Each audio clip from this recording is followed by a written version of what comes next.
Ok, bueno, sean todos muy bienvenidos a este webinar del Magíster en Ciencia de Datos de la Pontificia Universidad Católica de Chile, en conjunto con Coursera.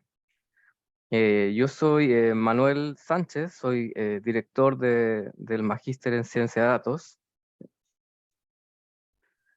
Aunque soy profesor asistente del Instituto de Ingeniería Matemática y Computacional, e hice mi doctorado en Estados Unidos, en Brown University. Déjenme contarles un poco acerca del Magíster en Ciencia de Datos. El Magíster en Ciencia de Datos, en conjunto con Coursera, es una iniciativa en la Universidad Católica, la Pontificia Universidad Católica de Chile, en conjunto con tres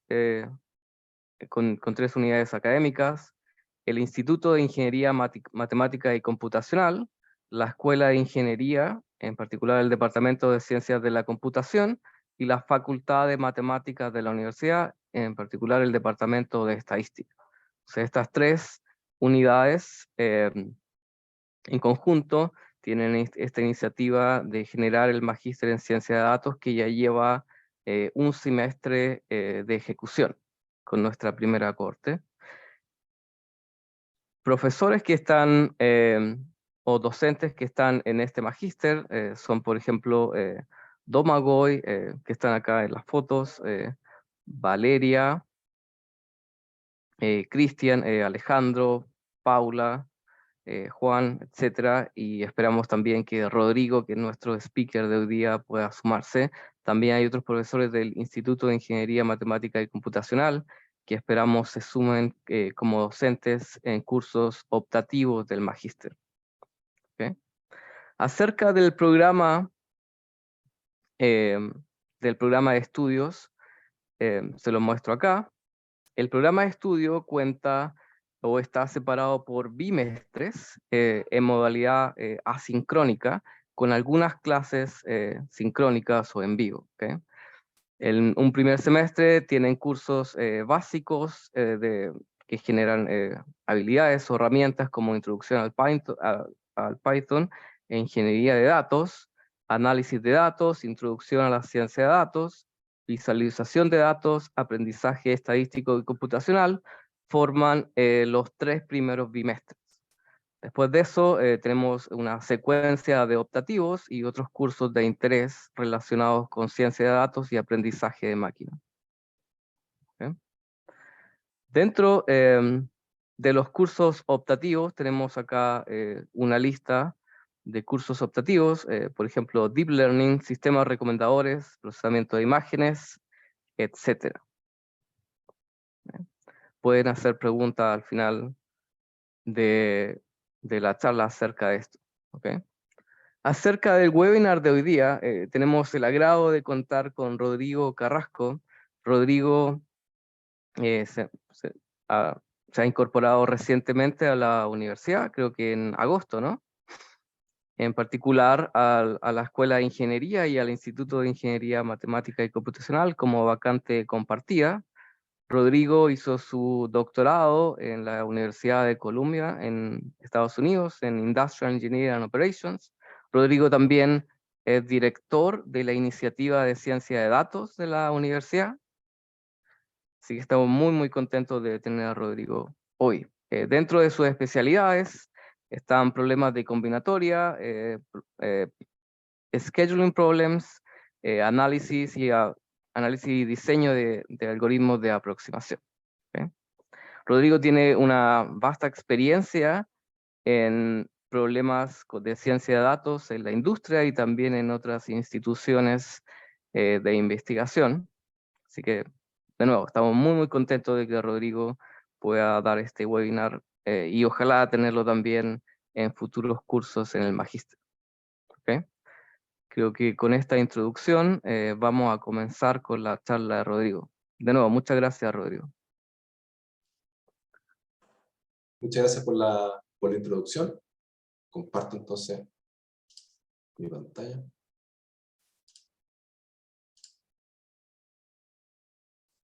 Ahí está. ¿Se ve en formato presentación? Sí. Súper.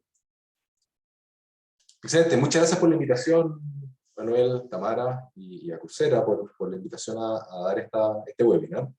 Encantado de poder contarles un poco de lo que hemos estado trabajando hace tiempo en el área y dar una visibilidad general, diría yo, de lo que hacemos en investigación de operaciones, que es un área dentro de lo que es ¿cierto? Las matemáticas aplicadas y en particular estas herramientas de analytics, que creo que son tremendamente útiles para dar valor a lo que hacemos con datos. Así que es una parte importante, siento yo, de ciencia de datos que vamos a estar conversando hoy día.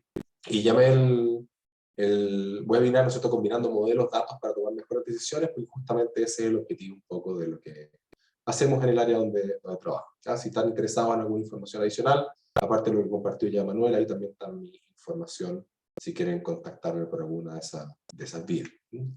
Ya Manuel hizo el resumen de la presentación, así que me salto esta parte que tenía para contarle un poco qué es lo que estoy haciendo, porque ya hizo Manuel esa labor, y parto de inmediato entonces con este webinar, con Analytics. ¿Qué es lo que es Analytics? Y para eso voy a ocupar primero la definición que da Informs. Informs es una de las sociedades científicas más grandes que hay en el mundo en el área de investigación de operaciones, y ellos en particular definen esto de analítica como el proceso científico de transformar datos en conocimiento con el objetivo de tomar mejores decisiones. O sea, no es una transformación por hacerla simplemente, sino que es una transformación con destino, una transformación para tomar algo, para hacer alguna cosa hacia adelante. Así que es una transformación activa, llamaríamos, de estos datos para poder, ¿cierto?, hacerlas accionables, acciones que sean relevantes para poder tomar mejores decisiones. ¿Ya?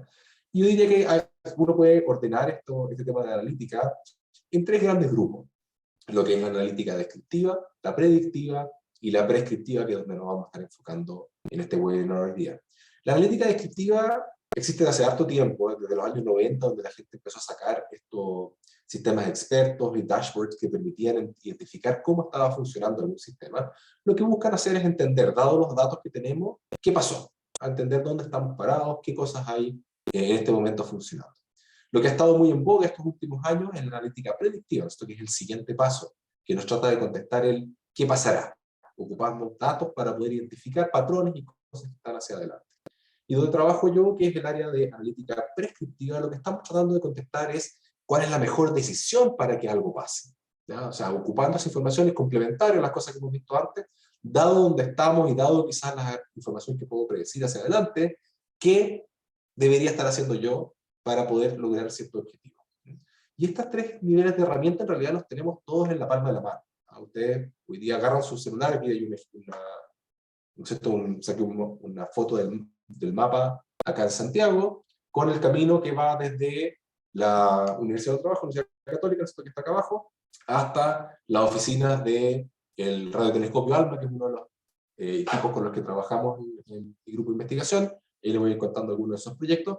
Y aquí ustedes están viendo ya los tres niveles de analítica en este puro dibujo. Por un lado vemos, en la foto ahí, ¿no es cierto?, estamos viendo en colores, ¿no es cierto?, cómo están las cosas en ese momento. En el momento que saqué esa imagen, ese pantallazo, estamos viendo, ¿no es cierto?, cómo está el tráfico en esos diferentes lugares. Vemos que ahí, ¿cierto?, hay un embotellamiento, que está más rojo, quizás alguna mayor incongestión en estos naranjas, y el resto del camino está bastante despejado para eso.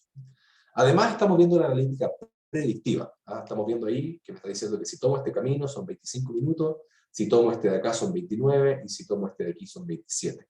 Yo no he viajado todavía, así que está ocupando la información de lo que está ahí y cómo puede cambiar un poco hacia adelante para poder predecir cuánto yo me voy a demorar en esos caminos. Y por último, la parte prescriptiva es justamente el hecho de que nos esté mostrando tres posibles caminos. Acá hay una cantidad enorme de posibles caminos. Hay un camino que literalmente parte acá en la universidad, viaja al sur de Chile y vuelve a las oficinas al norte, pero lo descarta. Si uno analiza el grafo donde está el mapa completo de Chile, está ese camino como un camino factible, pero obviamente ese camino lo elimina porque no tiene ningún sentido que yo salga de Santiago, volver a entrar en este caso, y me entrega solamente estos tres. ¿Cómo llega a esas tres posibilidades? Es justamente lo que trabajamos nosotros, que trabajamos en esta área de investigación de operaciones, es lo que buscamos hacer, poder generar estas recomendaciones para tomar mejores decisiones, dados los datos, dadas las predicciones que tenemos. Y esto se hace cada vez más eficiente gracias a, por un lado, tenemos una gran cantidad de datos, que es algo que se repite, ¿no es cierto?, en muchas de las charlas que uno escucha en el área de ciencia de datos, que cada vez tenemos una gran cantidad de datos, pero también tenemos una gran cantidad de cómputo, que es algo común, ¿no es cierto?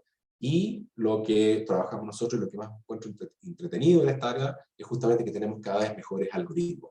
¿Ya? Y ahí les voy a ir contando a lo largo de la charla qué cosas uno puede ir separando desde la capacidad de cómputo a el hecho de tener algoritmos que podemos resolver problemas cada vez mucho más grandes, gracias principalmente a esas herramientas matemáticas que hemos ido desarrollando en esta área. Así que comencemos un poquito con el primer paso, que voy a partir con la analítica predictiva. Y lo llamé de datos a información. ¿Qué es lo típico que uno escucha? ¿No es cierto? ¿Cómo sacar información de los datos? Es justamente esta ventaja que tiene la analítica predictiva. Y para ponerlo en un contexto, voy a contarles parte de un proyecto que hemos estado trabajando de hace tiempo atrás con el radiotelescopio ALMA. Hay una foto donde pueden ver las antenas. El radiotelescopio es el radiotelescopio más grande del mundo, está en el norte de Chile, en un plató que está a 5.200 metros sobre el nivel del mar. Así que es un área que es bastante seca, compleja desde el punto de vista de operación. La gente tiene que tener varios resguardos de salud para poder llegar ahí por la falta de oxígeno. Con lo cual, si uno quiere hacer cualquier tipo de cosa sobre ese lugar, uno tiene que hacerlo con cuidado, tiene que preocuparse de proteger a las personas que trabajan allá y hacer labores solamente cuando corresponde. Además, ellos están súper interesados en poder desarrollar herramientas del área de investigación de operación, ingeniería industrial, para poder hacer funcionar mejor su telescopio, poder entregar más datos científicos a la comunidad astronómica en el mismo tiempo, en los mismos recursos que ellos tienen, o incluso reduciendo esos recursos para poder ocuparlos de forma más eficiente. Desde el punto de vista de problemas clave, lo que ellos están teniendo es que, desde el punto de vista operacional, ellos están generando de orden de 50 gigabytes de datos operacionales cada día. Esto no son datos científicos, son datos de temperaturas, voltajes, corrientes, ángulos de las diferentes, ¿no es cierto?, las 66 antenas que ellos tienen ahí arriba, cómo están funcionando cada una de esas cosas, ¿no? Son del orden de 133.000 puntos de monitoreo que están teniendo, con datos que van desde información que sale cada segundo, algunas cada minuto, así que hay una gran cantidad de información con múltiples formas que ellas llegan, con múltiples frecuencias de muestreo y también con diferentes niveles de error y ruido que vienen asociados a esa información. ¿Ya? Y obviamente no hay suficiente, dado que hay 133.000 puntos de monitoreo, ¿no es cierto?, y 50 gigas diarios, es imposible que seres humanos estén sentados dentro de una pantalla, ¿no es cierto?, tratan de ver en todo momento qué está pasando con cada una de estas partes y piezas. ¿Ya? Entonces justamente se acercaron a, más o menos por ahí por el 2015, el equipo de ingeniería preguntarnos, ¿hay alguna posibilidad de ocupar herramientas que nos permitan agarrar esta información y tratar de alguna forma poder identificar algunos de estos patrones más importantes que hemos ido nosotros viendo con nuestra experiencia para quizás automatizar alguna de esas cosas? ¿Ya? Además, ellos tienen el problema que muchas de estas partes y piezas están diseñadas exclusivamente para ellos. No es que yo pueda ir a una ferretería o ir a, ¿no es cierto?, a una empresa electrónica y comprar una parte o pieza de este telescopio. Cualquier cosa que falle, yo tengo que, de cierta forma, mandarla a hacer para que llegue esa pieza a mi sistema.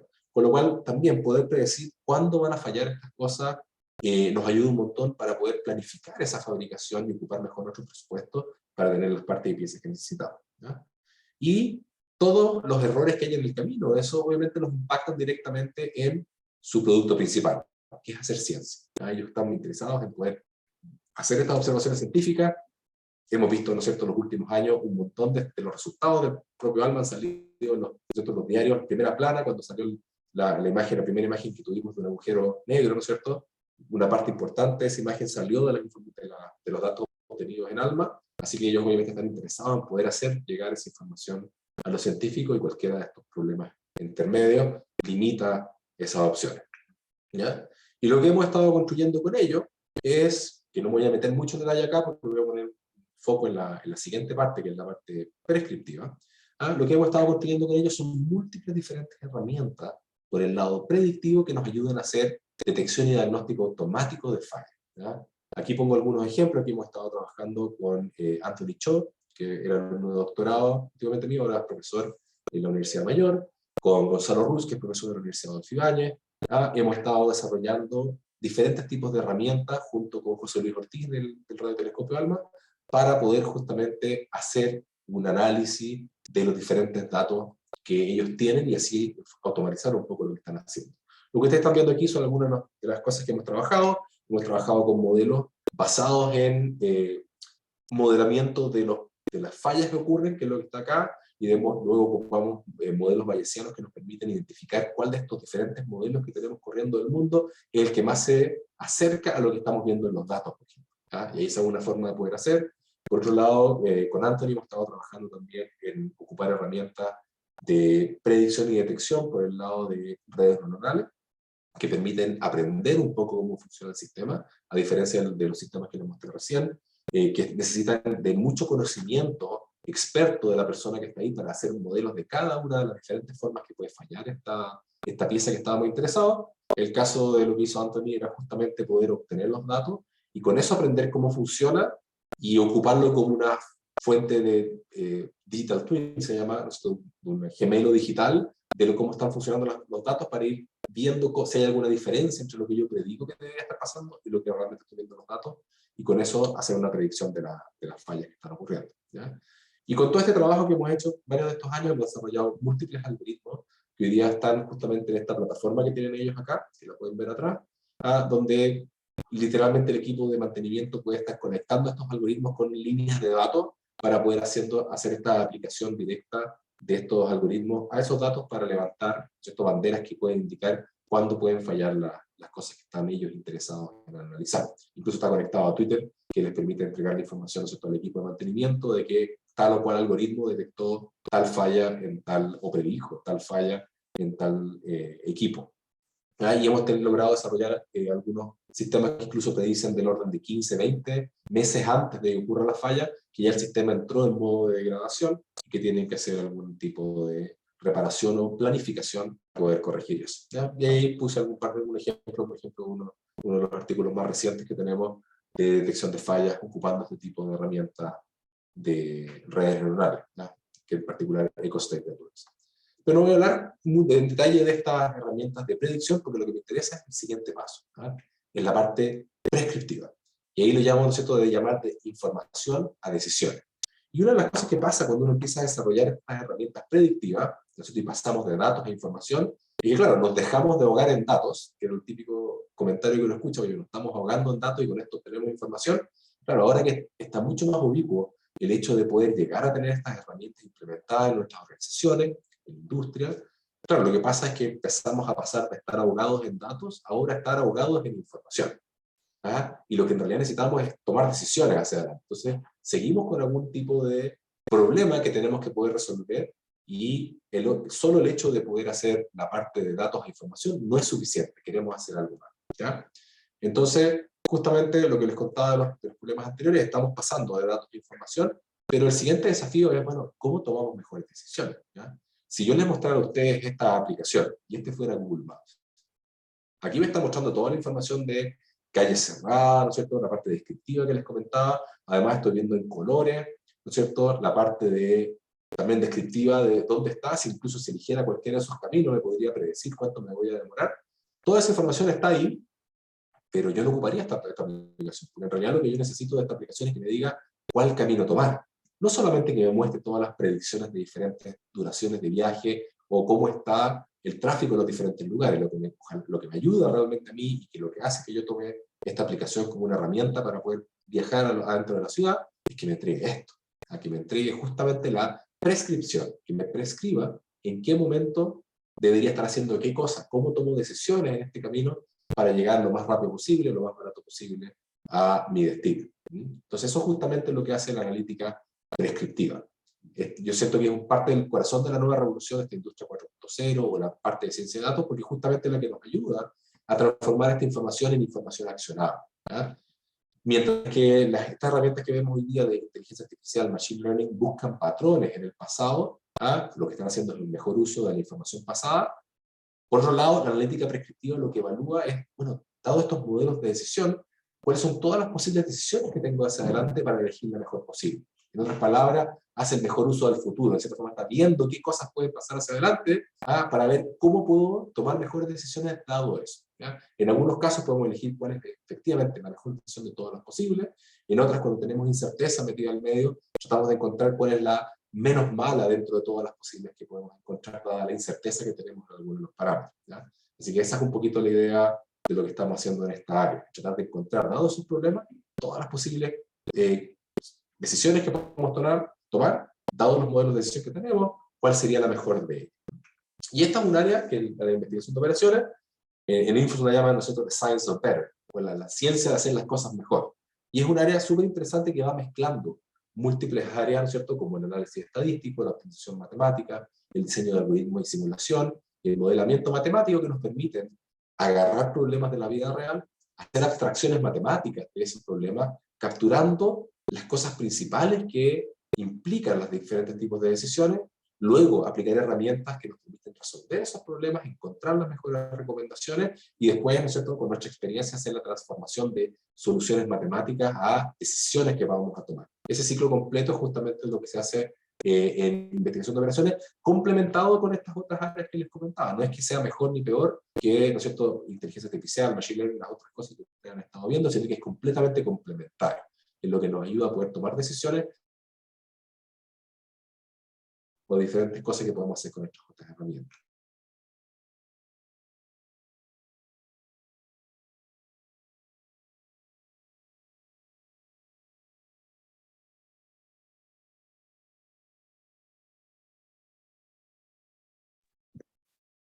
Tenemos un problema con la conexión de Rodrigo, creo. Sí, bueno, mientras esperamos, Que por naturaleza es tremendamente interdisciplinario. Esto es un súper buen dibujo que perdón, encontré Rodrigo, de... Rodrigo, ¿Sí?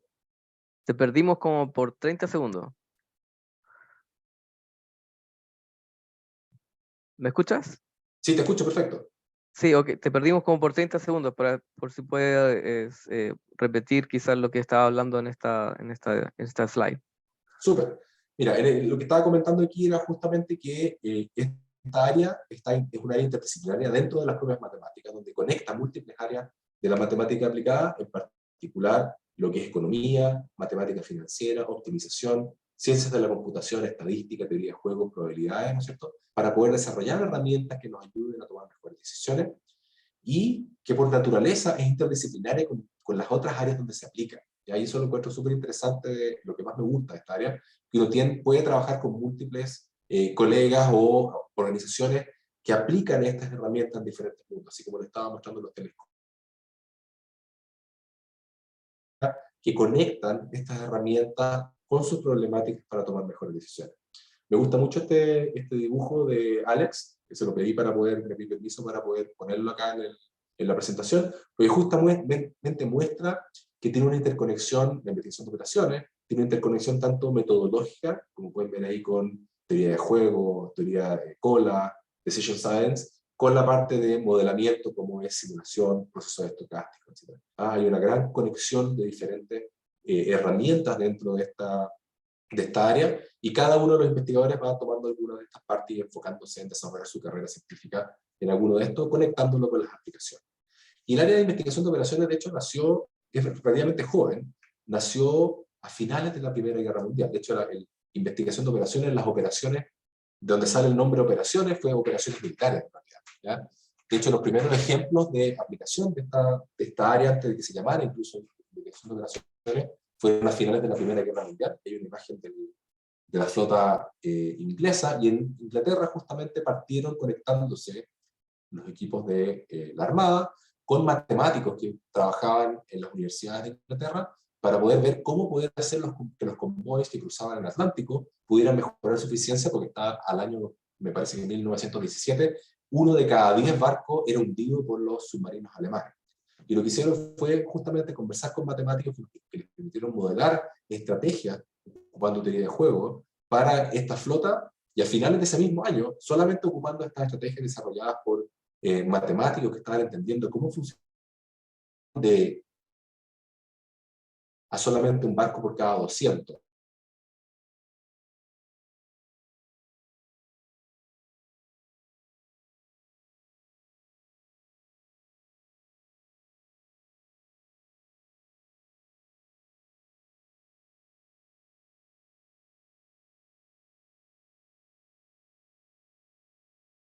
en particular por el desarrollo, los primeros trabajos fueron el desarrollo de radar, ¿no es cierto? Alemania estaba muy cerca, ¿no es cierto?, de Londres, con lo cual las fuerzas aéreas alemanas pueden llegar rápidamente a bombardear Londres en menos de 30 minutos, y lo que necesitaban el equipo inglés era justamente cómo puedo poner estos radares que estaban recién construidos, estaban en algo completamente reciente, de difícil movimiento, o sea, no era llegar y ponerlos y andarlos llevando de forma manual, como existen hoy en día. Eran cosas que había que entrenar, tremendamente caras, con equipos científicos que tenían que estar alrededor para poder ocuparlo. Bueno, ¿cómo localizo entonces estos radares para tener la mayor cantidad de tiempo posible para identificar el ataque ¿no es cierto?, alemán a Inglaterra, y que tuvieran el tiempo para poder evacuar ciudades o protegerse o activar, ¿no es cierto?, mecanismos de defensa? Y lo que hicieron justamente con estos modelos de localización fue permitir duplicar, de hecho, la capacidad de defensa que tenía Inglaterra simplemente por matemáticas, por cómo poner las cosas dentro de la costa, les permitió justamente lograr ese tipo de herramientas. Y eso implicó que para finales de la Segunda Guerra Mundial, este es el primer lugar donde encontré la palabra investigación de operaciones, de hecho en este documento del almirante de la flota americana, a finales de la Segunda Guerra, donde ellos hablan de que justamente están construyendo un área dentro de la Armada que se llama investigación de operaciones, que les está ayudando justamente a ellos a poder desarrollar herramientas de toma de decisión en estos conflictos, ¿no es cierto?, y que les permitieran justamente mejorar la forma que estaban defendiendo o funcionando ellos. Esto funcionó principalmente en la ciudad de Nueva York, había muchos de estos trabajos, en particular la Universidad de Columbia estaba trabajando mucho con ellos, y volaban a la gente al Pentágono para poder hacer los modelos y aplicarlos después con la gente que trabaja en la Armada. Y esto obviamente empezó a generar un montón de trabajo desde diferentes áreas. No existía la investigación de operaciones, mucha de la gente era solamente de departamentos de matemática o estadística, que empezaron a trabajar en esto. Un típico ejemplo que apareció en esta época, finales de los 40, el ejemplo de análisis, ¿no es cierto?, de cómo poder proteger mejor los aviones. En particular, ahí trabajó Abraham Bald, ¿no es cierto?, un matemático húngaro que trabajaba en Columbia, donde en el ejército estaban viendo, dados los aviones que llegaban de vuelta a, ¿no es cierto?, a las bases, identificar dónde tenían que reforzar para que pudieran proteger mejor estos aviones. Y lo que hicieron fue sacar un montón de muestras, identificando, ¿no es cierto?, dónde habían recibido balas o ataques los aviones cuando llegaban. Y esa era la zona donde veían esos puntos rojos, era la zona donde ellos querían reforzar, y lo que dijo Aaron Bald, no, esto es un problema clásico de estadística, donde nosotros lo que tenemos aquí es un montón de datos que ya tienen un problema de base, ¿cierto? Estoy capturando datos solamente de los sobrevivientes, esto se llama, ¿cierto?, el bias, el survival bias en inglés, ¿cierto?, el problema del sobreviviente en estadística, donde lo que tenemos aquí el problema de que los datos que estamos recibiendo son datos que lograron pasar ¿no es cierto?, el ataque y llegar a destino. Todos los otros aviones que fueron derribados no los tenemos como muestra, entonces tenemos una muestra secada, y lo que dijo justamente ahora es no, lo que tenemos que estar protegiendo son justamente las zonas donde no están estos puntos, porque las zonas que un punto sobreviven los aviones porque logran llegar a destino, mientras que donde no están los puntos parece que es justamente donde tenemos que reforzar, porque es lo que hace que caigan esos aviones. Ahí está la foto de Abraham, que justamente hizo esta aplicación directa, una cosa bien conocida en la estadística, en esta herramienta en el área de operaciones. Y obviamente esto se aplicó, si bien en la Segunda Guerra fue el boom de esta área como nacimiento para su desarrollo, obviamente hoy día lo hemos en áreas de la Armada o el Ejército, está en múltiples formas en logística. Incluso en, ¿cierto?, cómo aparecen los avisos cuando uno se mete o cualquier tipo de plataforma. Así estas herramientas en diferentes partes. Y para poder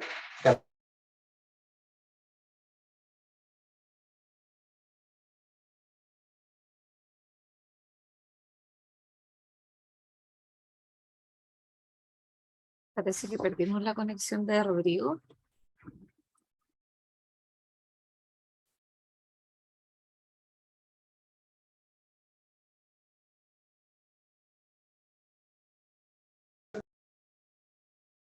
Ya, Rodrigo, ¿nos escuchas? Sí, Sí, te cortaste un momentito. Ah, perdón, parece que el wifi acá en la oficina no está muy funcionando, porque está muy lleno de gente. ¿En qué parte quedó la última parte? Yo diría que la slide anterior, Ahí está. más o Lo menos. que estaba comentando acá era que esta área obviamente que no pasó más allá de solamente ocuparse en la Armada del Ejército, obviamente se ocupa en múltiples contextos como logística, gestión de personas, gestión de pabellones, incluso, ¿no es cierto?, en el orden en que aparecen, por ejemplo, los avisos cuando uno hace una búsqueda en Google o en un buscador. Esos son modelos de teoría de juegos, modelos de optimización que ocurran atrás rápidamente para poder, ¿no es cierto?, crear estos mercados y hacer estos modelos de decisión de cómo ordenar las cosas. ¿Ya?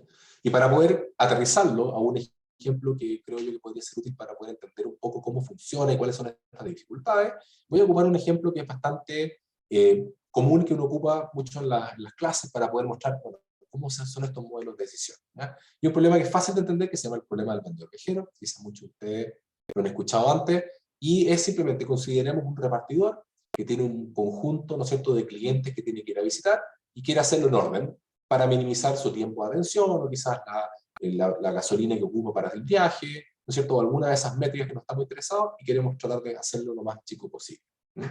Este problema es un problema bastante antiguo. De hecho, aquí hay un recorte de los años 50 de la revista Newsweek en Estados Unidos, de la parte de ciencia, ojo, que ya de entonces, esto ya la parte de ciencia, ¿no es cierto? Ahí hay un recorte con un desafío. En la revista le hacía un desafío diciendo, por favor, que encuentre la ruta más corta en estas 50 ciudades que tenemos en Estados Unidos, que ellos habían identificado, va a tener un premio, ¿no es cierto?, por lograr este desafío. Y la pregunta, bueno, ¿cuál es la parte difícil del problema? Porque cualquier persona que ha visto o que tiene hijos pequeños o ha visto un niño chico, sabe que poner un grupo de puntos, conectarlos, no es muy difícil, así que encontrar una solución factible es relativamente fácil, incluso una relativamente buena, es relativamente fácil de poder encontrar en este camino. Nosotros lo hacemos varias veces en las clases, tenemos algunas actividades que hacemos este tipo de construcciones con los alumnos cuando estamos desarrollando modelos por esta área. Y el problema y la parte difícil de esto es cómo encuentro la mejor posible. ¿Cuántas rutas posibles hay? Bueno, si uno considera estas 50 ciudades, donde cada una de estas podría estar en alguno de los diferentes órdenes, uno termina teniendo el orden de 6 por 10 elevado a 62 posibles rutas. O sea, tenemos un 6 con 62 ceros, que es justamente la cantidad posible de rutas que uno debería estar considerando. Y eso obviamente parece que fue un problema tremendamente difícil.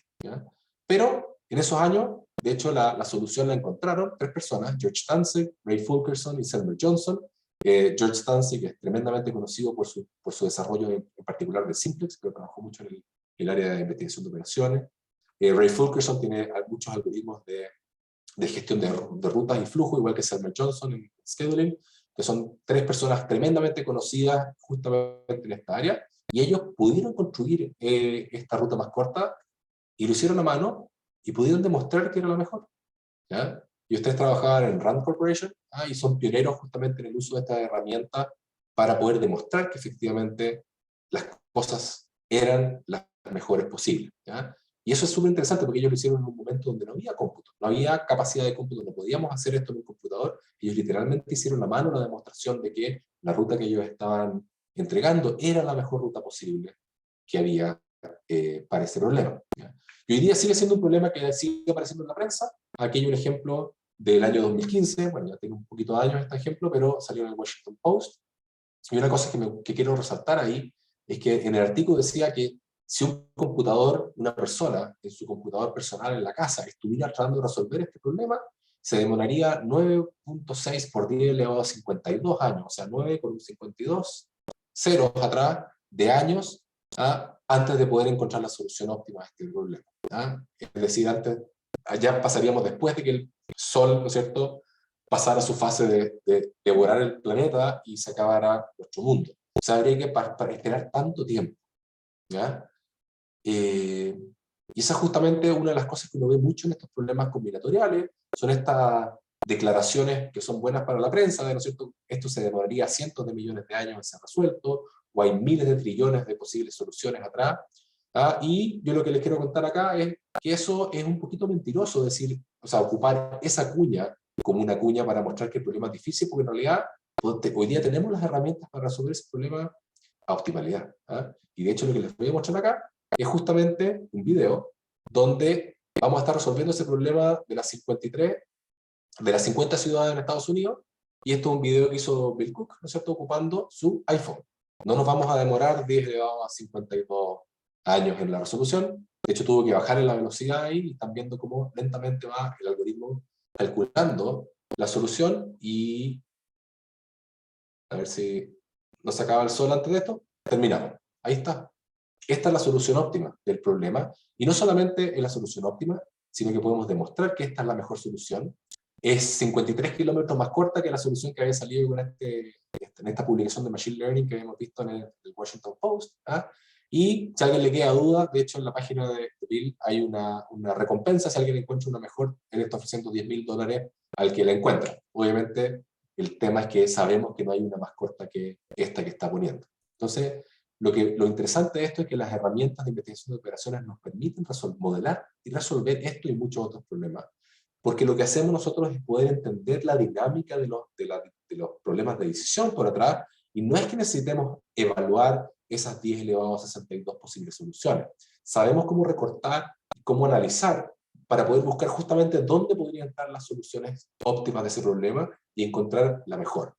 Y poder demostrar, tenemos herramientas para poder demostrar matemáticamente que la solución que encontramos en estos problemas de decisión es la mejor posible. Obviamente que siguen existiendo problemas en los cuales estas herramientas quedan cortas, o son muy grandes, o son con poca estructura, así que obviamente hay herramientas de optimización metabolística, machine learning, que permiten hacer resolver ese tipo de problemas, pero obviamente hay una gran cantidad de problemas, que es lo que les quiero contar acá, hay una gran cantidad de problemas en los cuales tenemos las herramientas para poder modelarlos y resolver esos problemas de forma eficiente y con capacidades computacionales limitadas.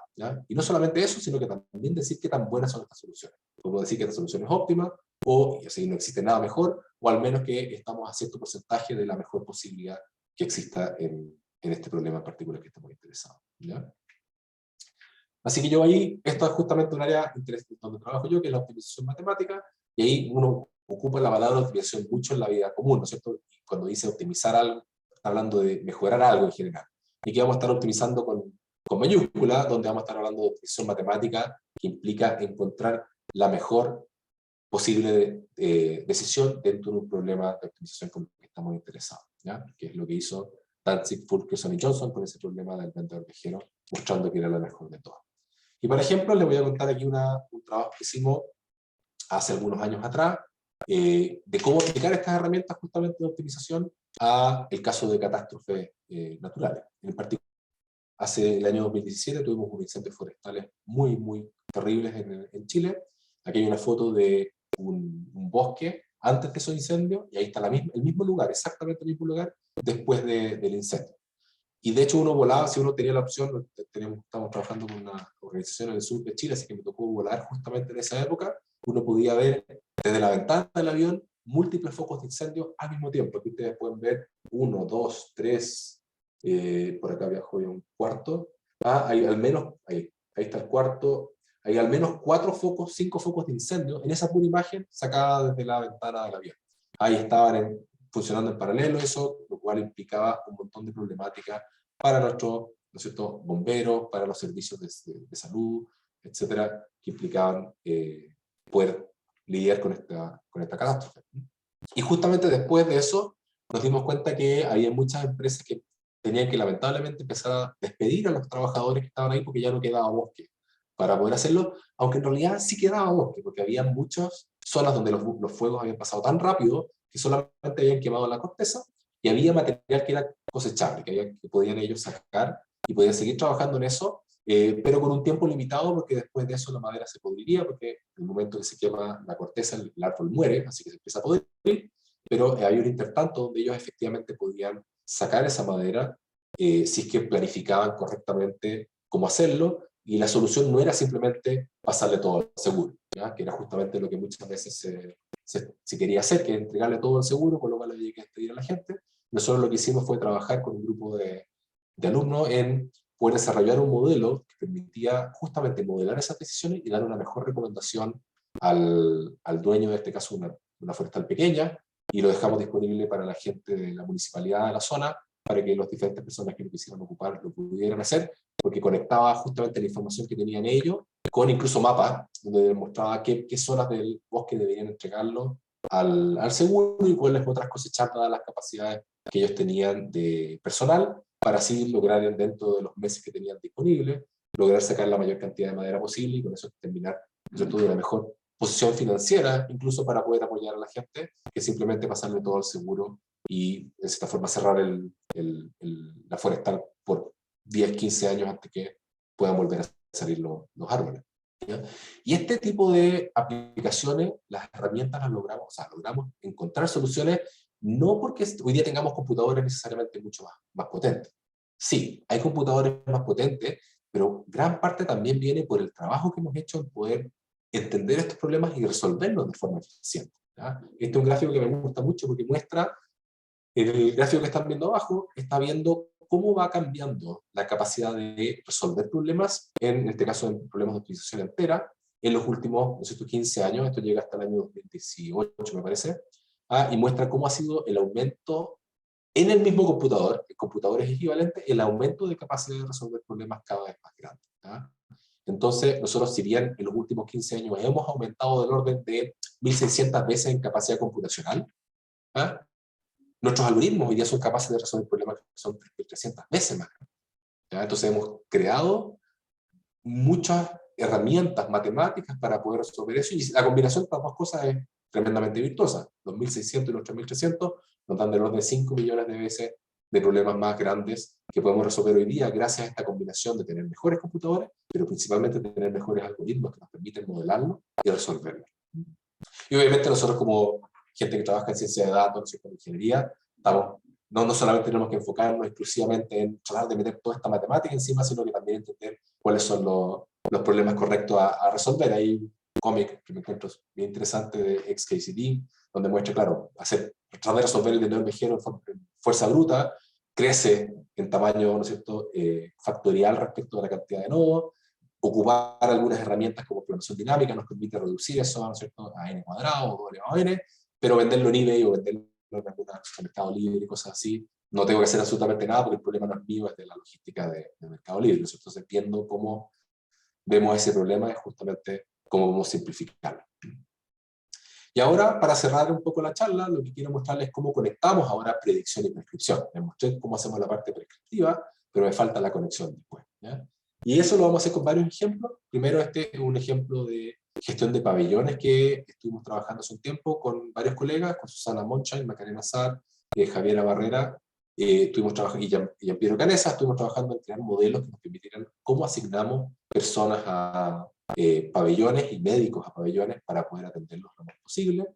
Tenemos una publicación en eso, pero nos dimos cuenta que hay una dificultad en su uso, y es que hay una gran variabilidad muy grande, y pueden ver un gráfico de eso, una variabilidad muy grande en cuanto demora la cirugía, incluso en un mismo médico, la misma cirugía puede ser bastante variable.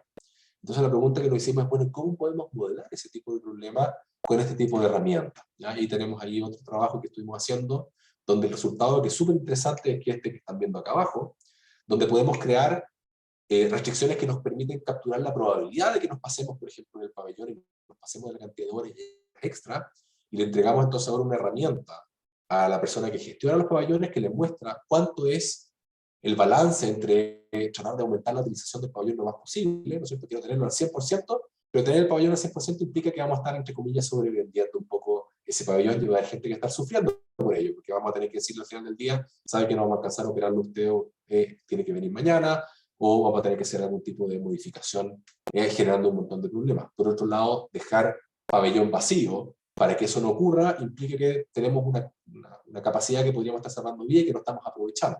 ¿Ya? Entonces, justamente hay un balance, y este tipo de herramientas nos permiten hacer justamente eso, y lo que ustedes están viendo en este gráfico acá abajo es una curva que nos va mostrando el intercambio que podemos hacer entre utilización y horas extra, para mostrarle a este gerente o la persona que gestiona el pabellón cómo se intercambian estas dos métricas para poder encontrar cuál es la combinación que a ellos les acomoda más respecto de la utilización y la cantidad de personas que pueden atender.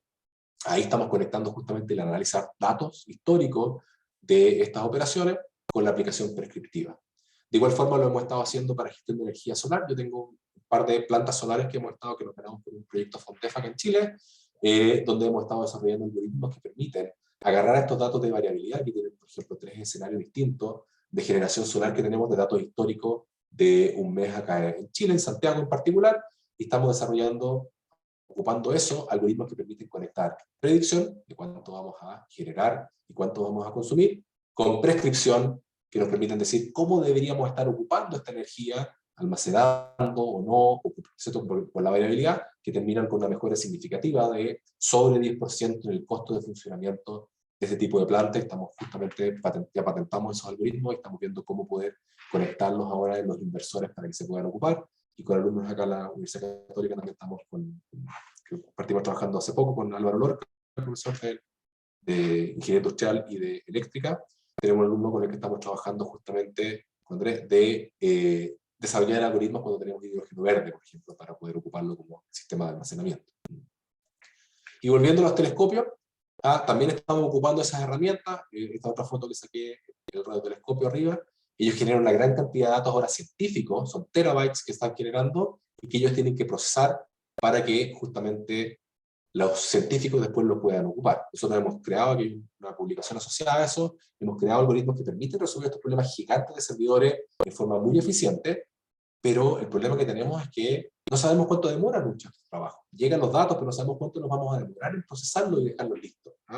Y ahí estuvimos trabajando con Luis Aburto, Gianfranco Speroni, Mengyao He de Colombia, y Paula Yersun de la Universidad de Pensilvania. Hemos estado trabajando en analizar, ¿no es cierto?, crear primero algoritmos que permiten, ocupando los metadatos, predecir, como se está viendo en estos dos dibujos, vamos prediciendo cuánto se va a demorar cada uno de sus trabajos y luego ocupar esas predicciones para generar planes de planificación en los servidores que nos permiten reducir un montón justamente los tiempos de espera y la forma de entrega.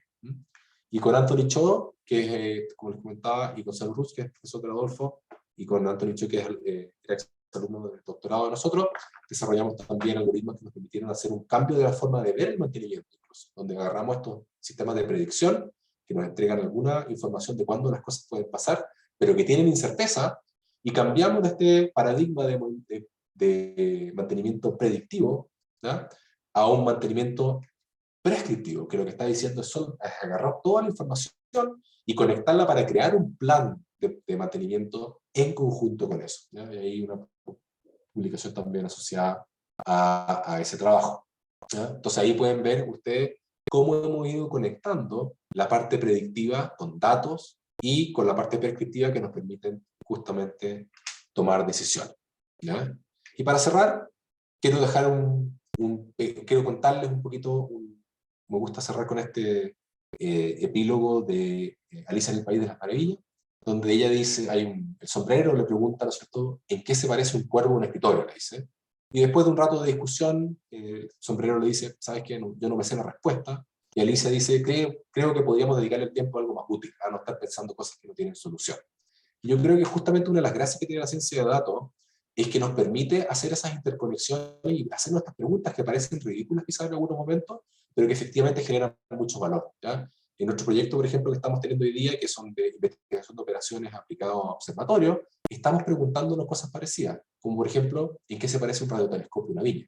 Que suena extraño como pregunta, pero en realidad lo que estamos preguntando es en qué forma la forma de funcionamiento de estos telescopios se parece a otras industrias, y cómo podemos transferir esos desarrollos de un lado a otro.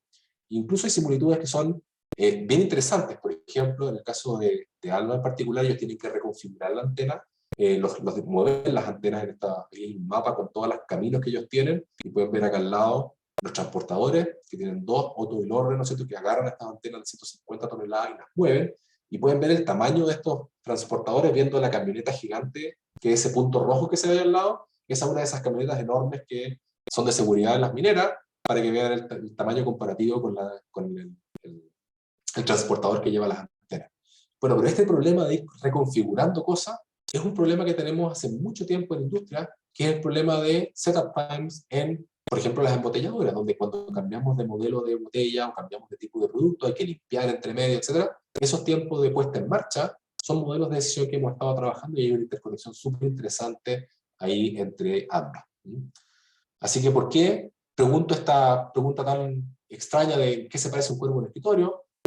Es justamente porque creo que en este tipo de problemas donde tenemos datos y tenemos quizás una cosa que nos permite analizar una gran cantidad de datos y en problemas complejos, podemos justamente desarrollar herramientas interesantes. Y si bien los observatorios parecen muy especiales, hay un montón de industrias que hoy día están desarrollando problemáticas muy parecidas. Están sensorizando mucho sus sistemas, están teniendo sistemas distribuidos, como son los sistemas de generación eólico, por ejemplo, que ya no tenemos una gran turbina que tenemos que estar revisando, sino que son 50 esparcidas por varios kilómetros.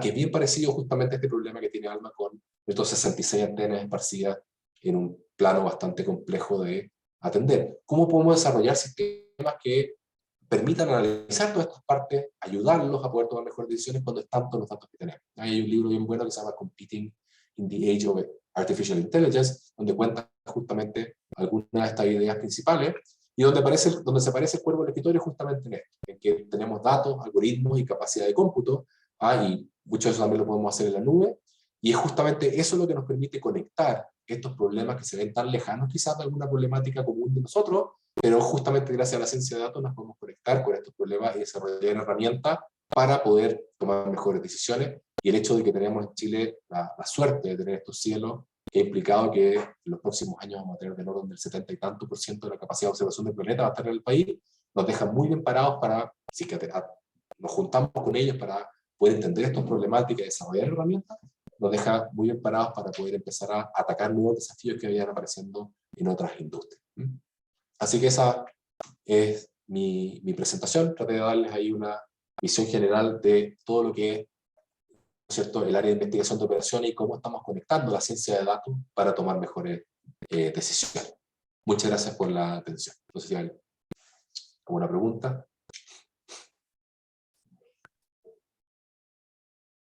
Gracias, Rodrigo. Muy buena la charla.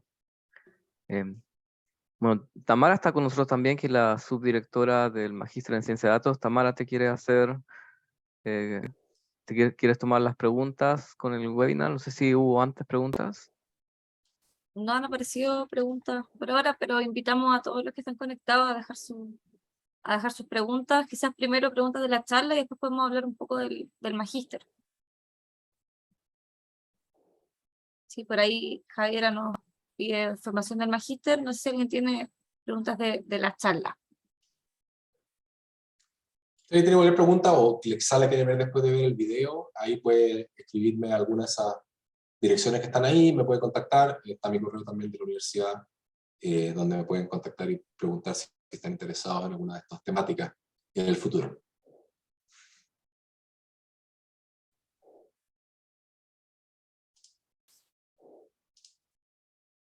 Hay una persona con la mano levantada Sí, en el chat. ahí Johan está con la mano levantada. Johan, si nos puede...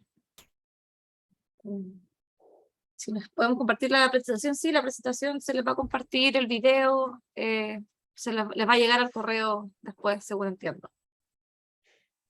Me pregunta acá Carla, ¿qué tipo de software utilizan para los análisis? Mira, en general, todo es como estamos trabajando principalmente en temas científicos. Hemos estado desarrollando la gran mayoría de estas cosas en Python, pero las implementaciones muchas veces la empresa o la organización con la que estamos trabajando las termina haciendo en C para hacerlo un poco más robusta y rápida. La parte prototipada obviamente la hacemos en Python, y la parte de solvers, ya sea con solvers dependiendo de las problemáticas, cuando son problemas que varios solvers que son open source que podemos ocupar. Por ejemplo, este problema que les mostraba forestal, queríamos que la gente no tuviera que estar pagando por ello, así que ocupamos un solver que era open source para que la gente lo pudiera ocupar. Y otras problemáticas más de investigación, que son problemas muy grandes y queremos resolverlo, ocupamos Burobi, que también es un solver de optimización entera, que es bastante robusto y que tiene la opción de poder ocuparse de forma gratis cuando tiene una licencia académica.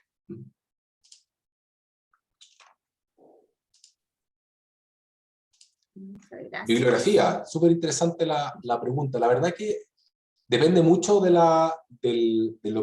dónde quieras profundizar. Esta área tiene la gracia que tienes como dos visiones. Tiene la parte metodológica, oye, cómo desarrollo algoritmos de optimización que resuelvan problemas más grandes. que incluso son muy aplicados al área de Machine Learning. Cuando uno llega y dice, hoy tengo este problema de entrenamiento, de análisis, etcétera, ¿cómo lo resuelvo? Son muchas veces problemas de optimización que están atrás de estas máquinas de soporte vectorial, de modelos de regresión, etcétera. Hay optimización atrás y uno quiere ver cómo puedo resolver esos problemas cada vez más grandes. Y hay varias, si quieres me puedes escribir y te puedo comentar algunos puntos donde puedas ver material para aterrizar por ese lado. Y también está el lado de aplicación. Hay varias revistas, Interfaces es una súper buena de Informs, que justamente muestra el lado más aplicado de esto, donde la gente agarra estos problemas y logra hacer el modelamiento y luego ocupar herramientas de optimización para resolver y encontrar mejores recomendaciones. Hay más científicos que también pueden encontrar.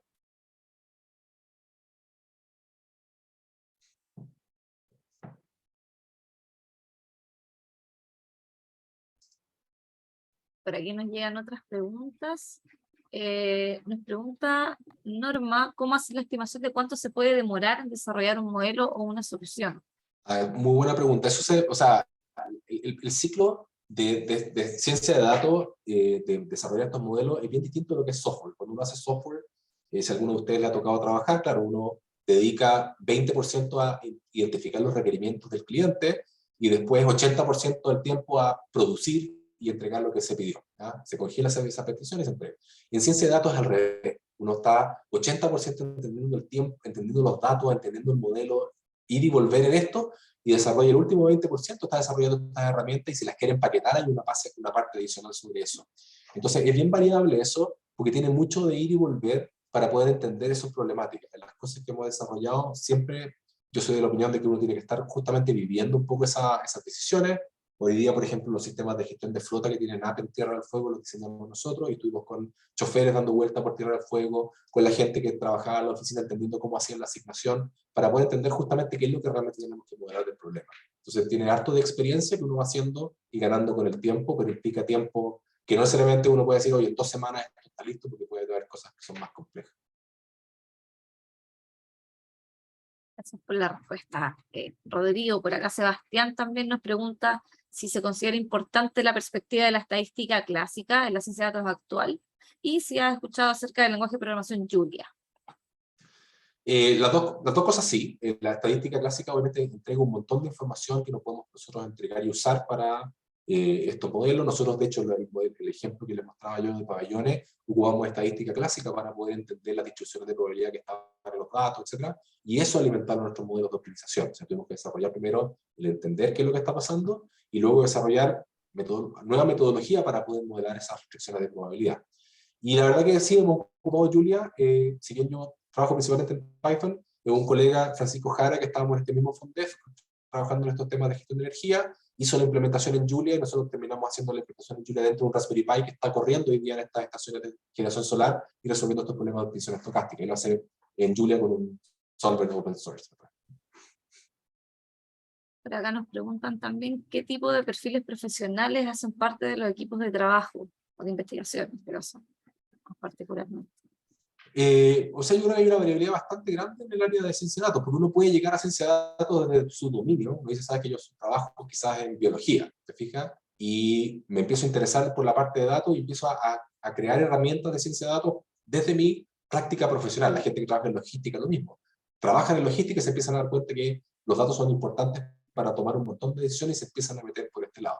Y el otro camino es, bueno, yo trabajo en ciencia de datos, empiezo a entender cómo funcionan estas herramientas, a desarrollarlas y aprender de ellas, y empiezo a conectarme con gente que trabaja en ciertos problemas de dominio y trabajo con ellos directamente para poder implementarlas. Así que creo que hay varias formas de poder llegar, y la gracia que tiene obviamente estudiar ciencia de datos, los programas que tenemos nosotros acá en la Universidad Católica, es que nos permite quedar de cierta forma preparados para justamente hacer esa conexión con diferentes. Así, lo que nos gusta a nosotros es poder aprender de diferentes áreas y aplicar en diferentes dominios, justamente una tremenda área para poder aprovecharla. Porque así como les contaba ahora, en estos 10, 15 años hemos estado trabajando desde empresas de logística hasta radiotelescopios, así que y pasando por pabellones, ¿no es cierto?, y bosques. Así que como pueden ver es una gama bastante amplia de aplicaciones, pero si uno lo ve, da un paso de atrás, y quizás como lo veo yo, hemos estado trabajando siempre en lo mismo, que son modelos de decisión, y estamos tratando de desarrollar algoritmos que nos permitan resolver. La aplicación obviamente implica algo bien entretenido, porque nos incentiva a poder entender problemáticas que no necesariamente son comunes en múltiples partes y hay que modelarlas.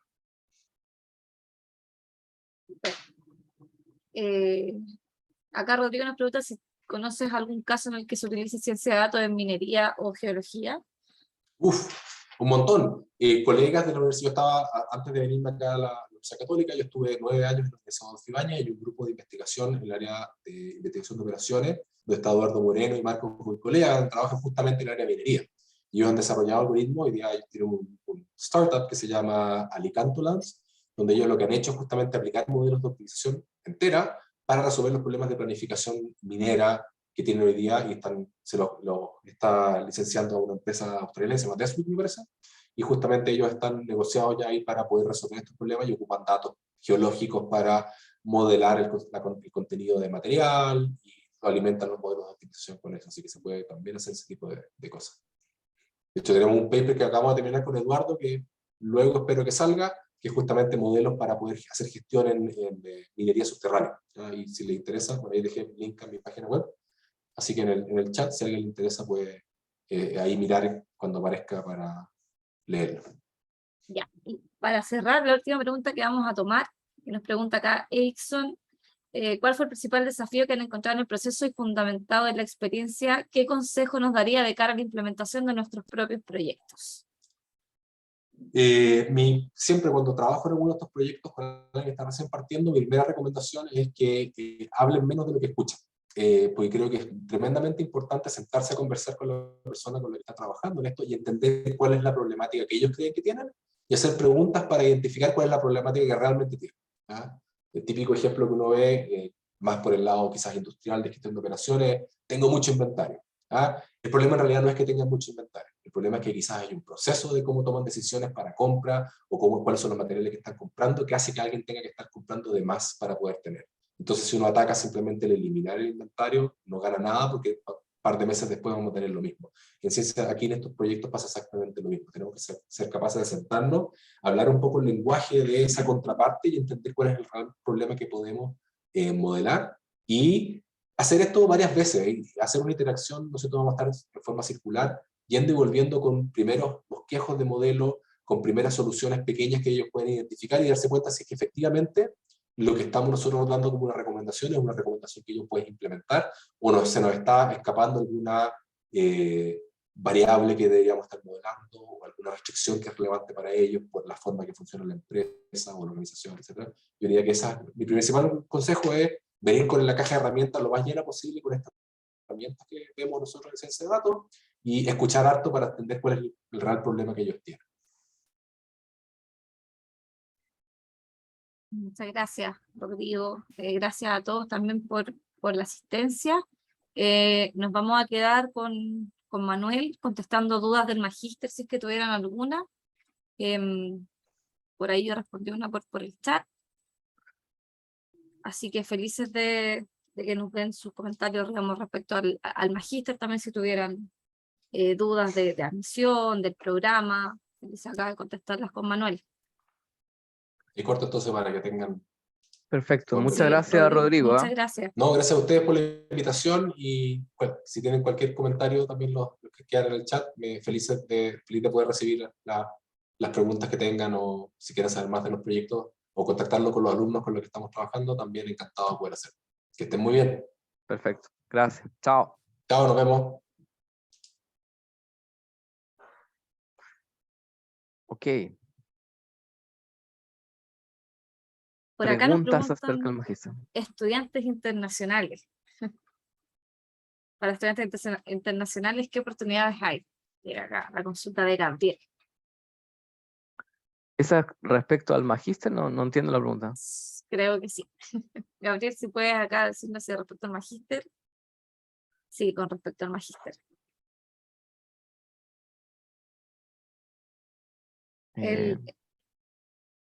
¿Quieres contestar tú? Dale, Tamara, dale. Sí, el magíster es totalmente online, se imparte a través de la plataforma de Coursera, así que se puede tomar desde cualquier parte del mundo. La mayoría de los recursos son asincrónicos, lo que significa que tú puedes acceder a ellos al horario que tú quieras, entonces tampoco hay problema con la diferencia horaria. Hay algunas sesiones que son sincrónicas, pero de todas maneras todo queda grabado y accesible para cualquier estudiante. De hecho, actualmente la mayoría de nuestros estudiantes no son de Chile. Así que todas las facilidades para alguien que venga o que quiera acceder al magíster desde otro país distinto a Chile. El español nomás es la única restricción que tenemos hasta ahora porque el magíster es en español. Ujú. Nada, Gabriel. Había una pregunta de antes. Que era de... Javiera nos había preguntado más información respecto al magíster. Acá, no.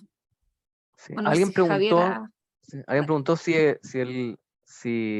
investigación de operaciones iba a ser un curso del magíster. Alguien preguntó eso antes. Bueno, estamos en conversaciones para que así sea, para que sea un optativo. Rodrigo ya ha mostrado interés, nosotros también estamos interesados y tenemos que concretar este curso para que sea optativo. Por ahí Matías nos pregunta si quedará grabada la charla. Sí, va a quedar grabada y les va a llegar a ustedes el link con el video. ¿Qué más? Acá sí nos pregunta si existe la posibilidad de llegar a hacer alguna doble titulación con otro magíster de la universidad. Esos casos se evalúan caso a caso. Digamos que luego si ingresas a algún magíster se puede evaluar la posibilidad ahí de que hagas una doble titulación con algún otro magíster, con la posibilidad de convalidar ramo y todo eso, pero se ve caso a caso.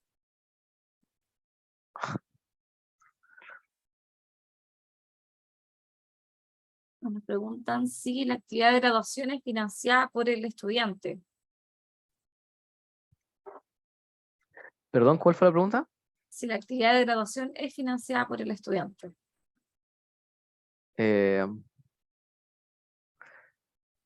No entiendo, no entiendo a qué se refiere con financiada. Si ahí se nos puede explicar mejor, Rodrigo.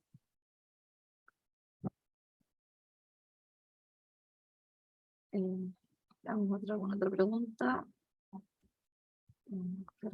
Charla. ¿Cuándo darán las respuestas de las aplicaciones al magíster? Aproximadamente 3 semanas luego de que entran, digamos que la postulación está completa. Esos son los tiempos que estamos manejando actualmente para dar la respuesta definitiva. ¿Qué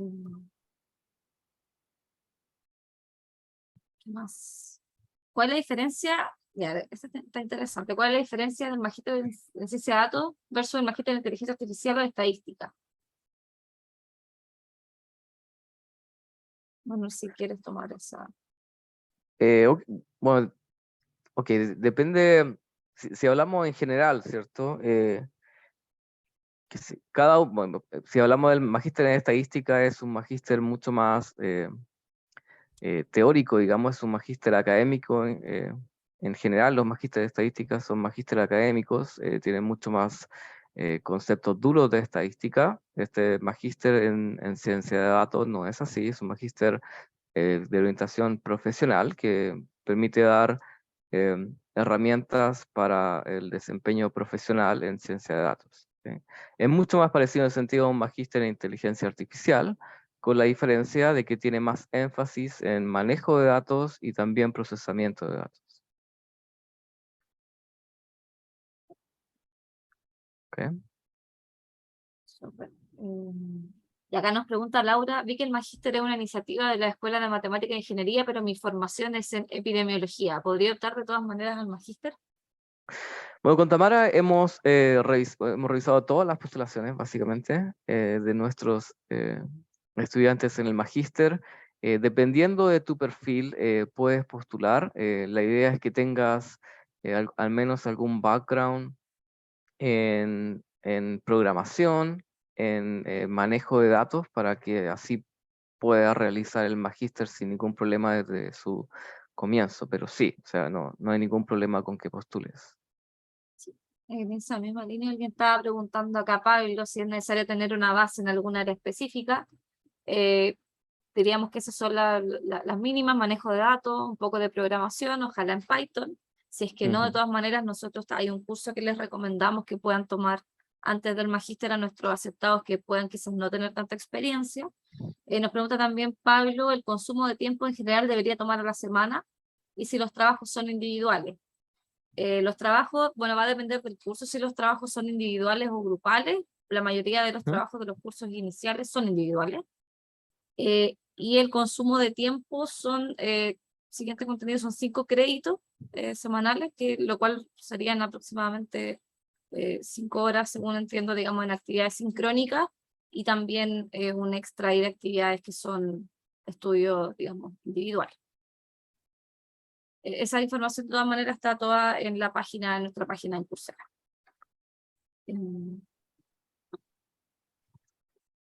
Hay una pregunta de Diego acerca de en qué semestre se puede iniciar.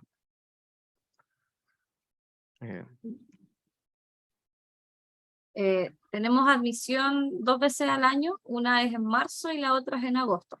Entonces tú puedes postular y de quedar aceptado podrías iniciar tus estudios en marzo o en agosto.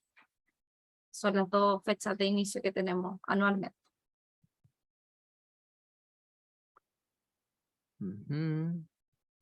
Pregunta Sebastián, ¿qué nivel de software es necesario para realizar este magíster? Por ejemplo, en Python, pedimos un manejo básico de Python y quizás algunas librerías, bueno, el manejo básico de Python como lenguaje de programación, y ojalá que tengas experiencias con algunas librerías de manejo de datos como Pandas, por ejemplo.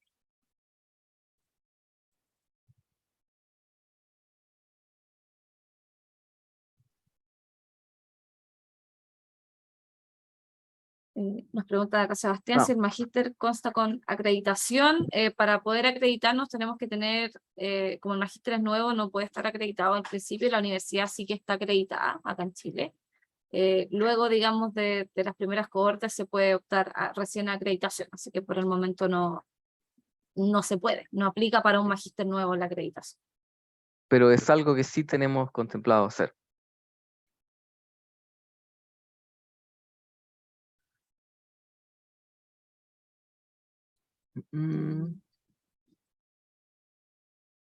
Preguntan acá si puedo explicarlo el pago en 10 cuotas bimestrales. Ustedes pagan en cada bimestre, es decir, pagan cada 2 meses. Y ahí con eso se cumplen digamos, pagan en las 10 cuotas a través de los 2 años en los que están estudiando. Antes de comenzar un bimestre, ustedes cancelan el bimestre o también pueden cancelar el magíster en su totalidad antes de iniciar.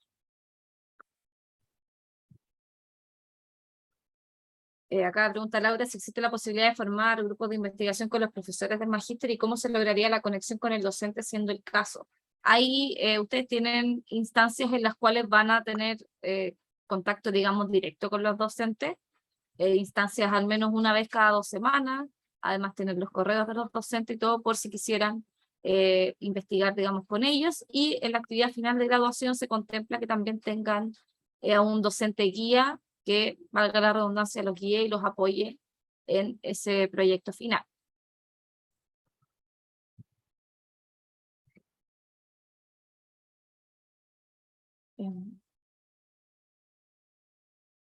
Acá nos pregunta Matías si existe la posibilidad de ser ayudante de los docentes. Bueno, una vez ya dentro del programa y luego de haber transcurrido algunos cursos, podrías contactarte con los docentes preguntando si es que depende más que nada del docente. La posibilidad siempre existe, pero depende de la aprobación, digamos, de cada uno de los profesores.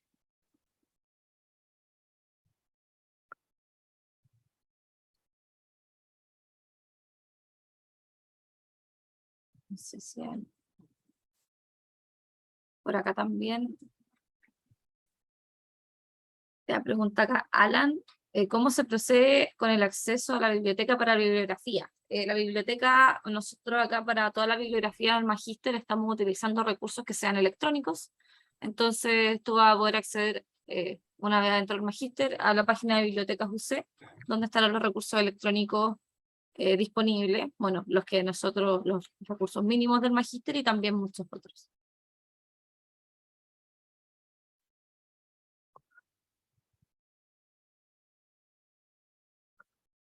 Preguntan acá por el precio del magíster, voy a chequearlo en la página, son $10.000 y estamos actualmente con ofertas de postulación y matriculación temprana.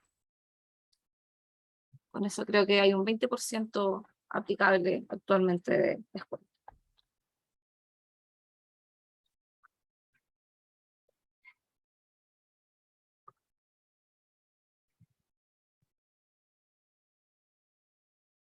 Voy a dejar por acá en el chat la página.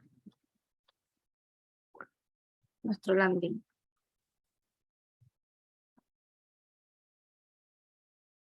Pablo nos pregunta qué pasa si repruebas algún curso, si se puede repetir o se requiere un pago adicional, y si te frena el avance respecto al siguiente curso. Va a depender netamente del curso que se repruebe.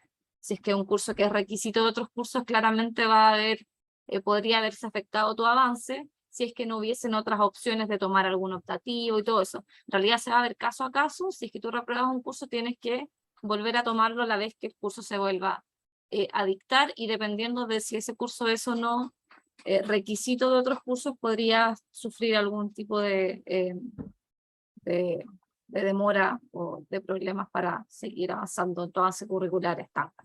Pero va a depender del curso que se repruebe.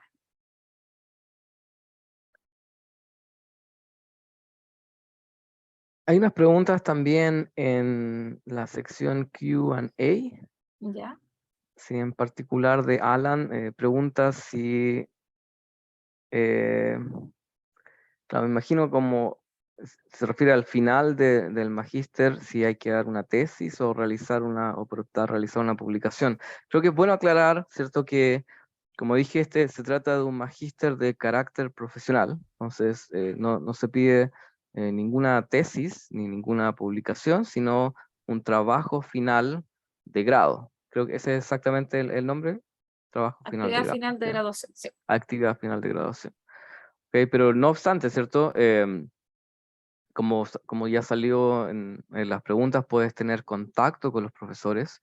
Si tú estás interesado en seguir trabajando o realizar investigación o con una publicación, te puedes contactar con los profesores en el área que te interesa, y está la posibilidad de escribir una publicación, no como un requisito del magíster, pero sí por la oportunidad que te da el magíster de tener contacto con los profesores. ¿Ok?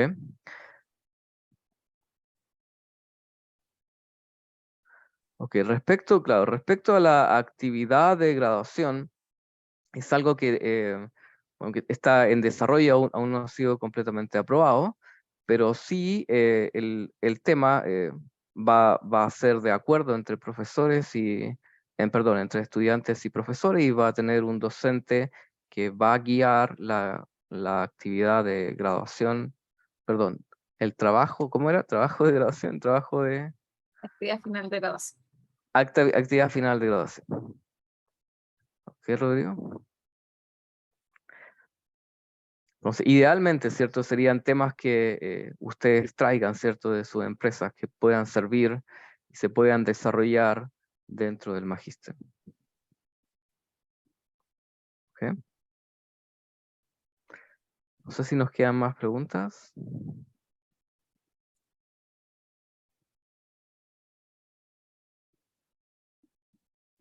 ¿No? Parece que no. Ok, bueno. Muchas gracias a todos y todas por asistir al webinar. Pueden contactarnos con más preguntas, ¿cierto? ¿Dónde nos pueden contactar, Samara? Ahí les dejé el landing de Coursera, ahí hay un botoncito donde nos pueden contactar, y felices de contestar sus dudas. Exacto. ¿Algo más que agregar, Tamara? Nada, los invitamos, si están interesados, a postular.